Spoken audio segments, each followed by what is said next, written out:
Hi, I'm Eric. I'm with the Howard County Library DIY Education Center. So today I want to introduce you to the DeWalt Double Bevel Compound Miter Saw. So this is one of our most popular tools. Although it looks a little intimidating, it is actually very easy to use, and with the proper safety precautions, it can be completely fine for all kinds of home projects. So mainly people do trim and molding, any kind of straight cuts, replacing deck boards, doing any kind of decorative wainscoting, or anything you want to split into two pieces. And what I mean by bevels and miter cuts, so this is a 45-degree miter cut, and you would probably recognize this from being around your door, around your window, or any kind of application like that. So let's get into this tool a little bit. And it's a 12-inch blade too, which is nice because it'll cut bigger, larger pieces of wood. One of the main questions we get is, they borrow this and say, how do I unlock this? So not a silly question because it's not very evident. So there's a little pin right here. You press this down a little bit, you pull this pin, and that's that. So I actually already have the dust bag on here, but it comes off.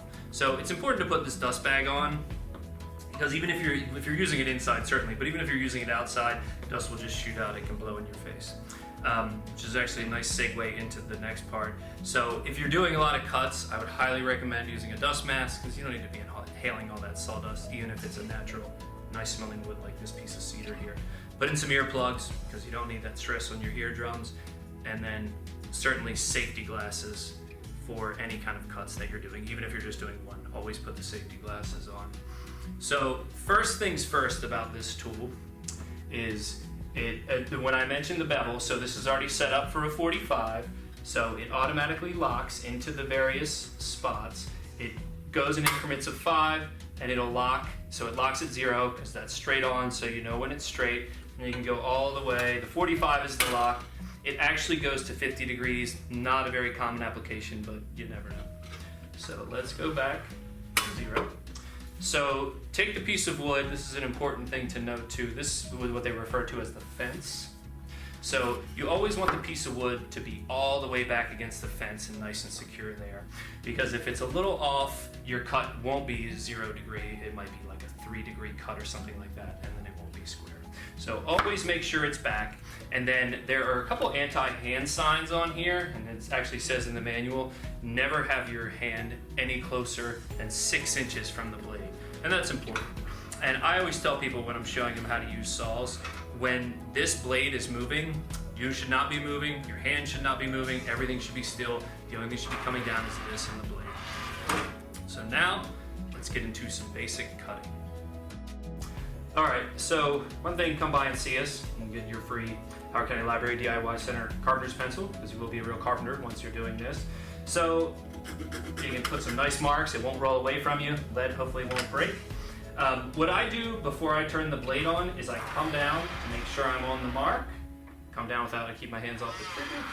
And then I come down slowly, and remember, as I said, nothing moving except for the blade. You're not in a rush. Let the saw do the cutting, go slow, and that's it. So let's cut.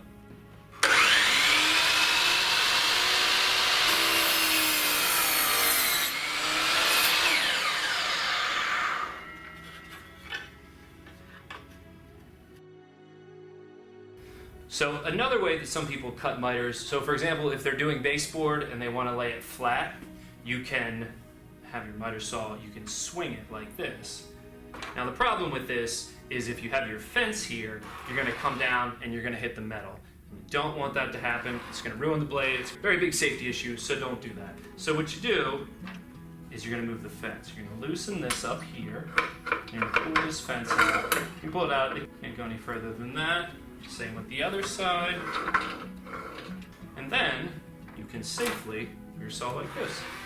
And if you want to go the other side, you just need to release this yellow thing right here, and there we go. Many different ways to cut miters.